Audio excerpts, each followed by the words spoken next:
এরপর আল্লাহ বললেন ওয়ালা তাজাসসু, শেষ। গোয়েন্দাগিরি করো না, অন্যের গোপন বিষয় খোঁজাখুঁজি করো না, কবিরা গুনাহ, এগুলো আমরা মানিই না। Don't interfere someone's personal issue. Everybody have personal space and no one should interfere someone's space. প্রত্যেকের একটা প্রাইভেট জায়গা আছে, ওই গন্ডির ভেতরে, স্পেসের ভেতরে কারো নাক গলানো ঠিক না। চিল্লায় বলেন ঠিক কি না? এক শ্রেণীর কপাল পোড়া আছে, অন্যের মেসেজগুলো লুকিয়ে লুকিয়ে পড়ে, আছে না নাই?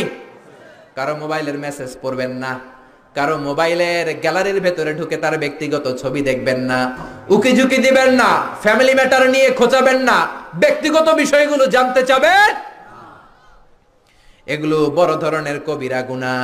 বিশ্বনবী বললেন বরং তুমি যদি কারো কোনো গোপন বিষয় দেখো, গোপন রাখো, কিয়ামতের দিন তোমার পাপগুলোর গোপন রাখবে কে? মান সাতারা মুসলিমান সাতারাহুল্লাহু ইয়াউমাল কিয়ামাহ। দুনিয়াতে অন্যের পাপ গোপন রাখলে আল্লাহ তার পাপ গোপন করে। ওমান কাশাফা মুসলিমান কাশাফাল্লাহু ইয়াউমাল কিয়ামাহ। অন্যের গোমর যদি আপনি ফাঁস করে দেন, আপনার গোমর ফাঁস করে দিবে কে?